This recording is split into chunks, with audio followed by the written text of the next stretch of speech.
कभी आप सेल लेने गए हो, दुकानदार से क्या बोलते हो कि मुझे इतना वोल्ट का सेल दो भाई। कभी ये सोचा है कि उसका ईएमएफ किस तरह से कैलकुलेट किया गया होगा? आज इस वीडियो में वही बात करने वाले हैं कि calculation of EMF of cell आप किस तरह से करते हैं। तो चलिए शुरू करते हैं।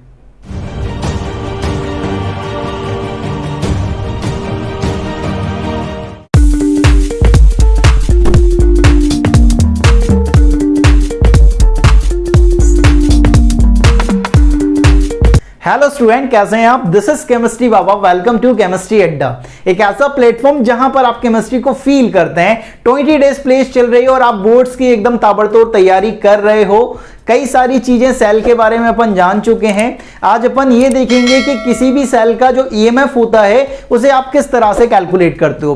तो सबसे पहली बात तो यही आती है कि ईएमएफ होता क्या है। ईएमएफ का मतलब होता है maximum potential difference between two electrode, कि दो इलेक्ट्रोड के बीच में मैक्सिमम पोटेंशियल डिफरेंस कितना है, वही ईएमएफ कहलाता है भाई। अब ईएमएफ आप इस तरह से कैलकुलेट कर सकते हैं। आप एक बात जानते हैं कि एनोड क्या होता है? एनोड मतलब ऐसी इलेक्ट्रोड जिस पर ऑक्सीडेशन हो, कैथोड मतलब ऐसे इलेक्ट्रोड जिस पर रिडक्शन हो भाई, जिसे आप जानते हो पहले से, ठीक है। तो आपको अगर ईएमएफ कैलकुलेट करना है सेल का, तो आप क्या करोगे? Oxidation potential of anode plus reduction potential of cathode को ऐड कर दोगे, ठीक है। आप ये चाहते हो कि देखो ऑक्सीडेशन, एनोड पर ऑक्सीडेशन पोटेंशियल होता है इसलिए, और कैथोड पर रिडक्शन होता है इसलिए रिडक्शन पोटेंशियल ऐड कर रहे हैं। आप अगर ये चाहते हो कि मुझे ऑक्सीडेशन पोटेंशियल के टर्म में ही मेजर करना है, तो आप क्या कर सकते हो कि EMF of cell equal to reduction potential of cathode, cathode पर रिडक्शन होता है, minus oxidation potential of anode, क्योंकि एनोड पर ऑक्सीडेशन होता है। अगर आप रिडक्शन ले रहे हो, ठीक है, यहां पर सॉरी रिडक्शन ले रहे हो आप, यहां पे आरपी है, रिडक्शन पोटेंशियल अगर ले रहे हो तो वो माइनस में चला जाएगा, ठीक है। थर्ड आपके पास आता है कि अगर आपको ऑक्सीडेशन पोटेंशियल के टर्म में लिखना है तो oxidation potential of anode minus oxidation potential of cathode, क्योंकि कैथोड पर तो रिडक्शन होता है, अगर ऑक्सीडेशन पोटेंशियल ले रहे हो तो माइनस, और यहां पर अगर रिडक्शन पोटेंशियल के टर्म में ले रहे हो तो यहां पर एनोड को माइनस करा है, क्योंकि एनोड पर ऑक्सीडेशन होता है, ये ध्यान रखेंगे। एक टर्म और आता है, वो आता है स्टैंडर्ड इलेक्ट्रोड पोटेंशियल, की ये स्टैंडर्ड इलेक्ट्रोड पोटेंशियल का मतलब क्या होता है? स्टैंडर्ड का मतलब होता है किसी चीज को अपन ने फिक्स कर दिया, ठीक है, फिक्स कर दिया कि भाई कि जो कॉन्सेंट्रेशन लेंगे सॉल्ट सॉल्यूशन की वो हमेशा 1 मोलर लेंगे, जो प्रेशर लेंगे वो 1 बार लेंगे, और टेम्परेचर 298 केल्विन लेंगे। इस पर जिस भी इलेक्ट्रोड का पोटेंशियल इन कंडीशन पर मेजर किया जाएगा तो उस इलेक्ट्रोड पोटेंशियल को आप क्या बोलोगे? स्टैंडर्ड बोलोगे, कि स्टैंडर्ड इलेक्ट्रोड पोटेंशियल है।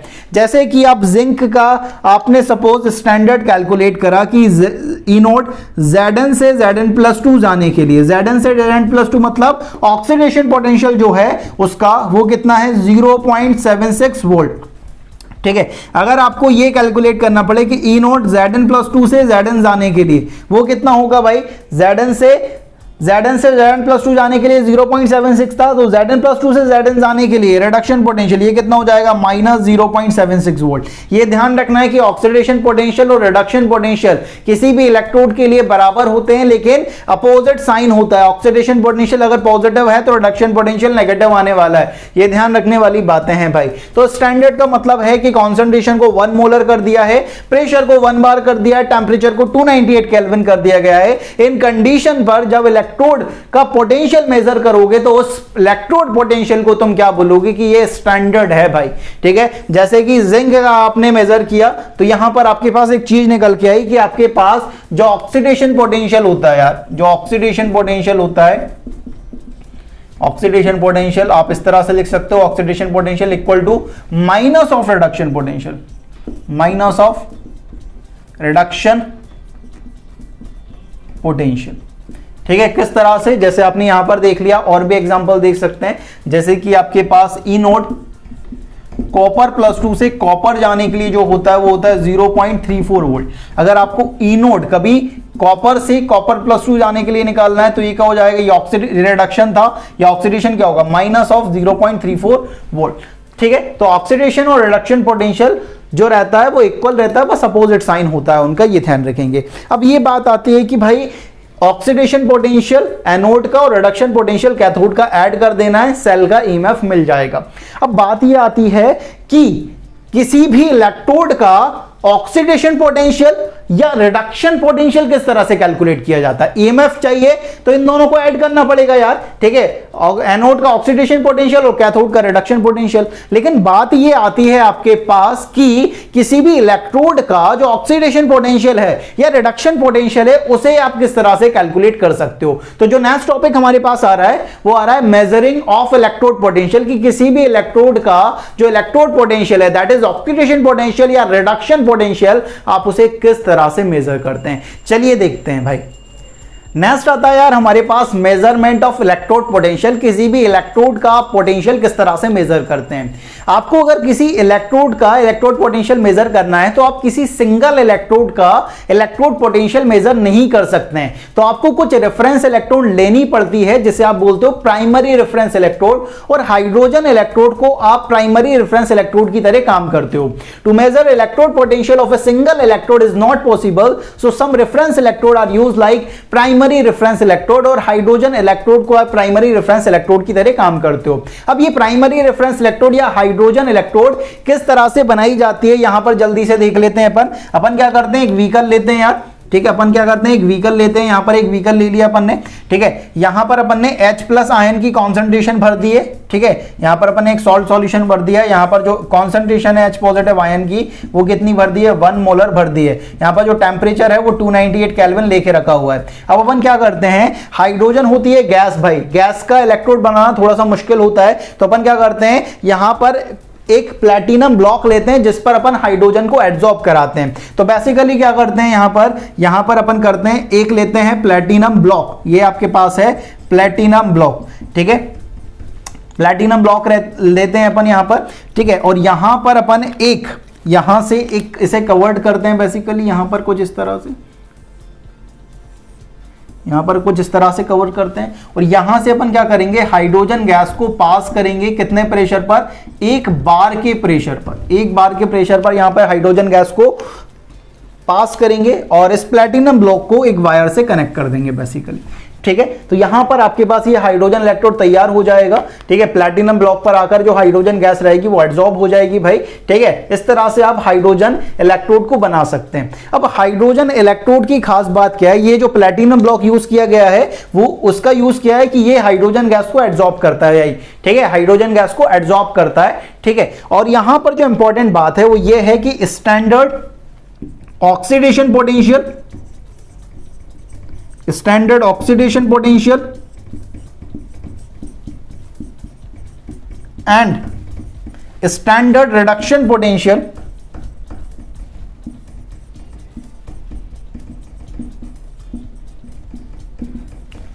हाइड्रोजन इलेक्ट्रोड का कितना माना हुआ है, 0 अज्यूम किया गया है,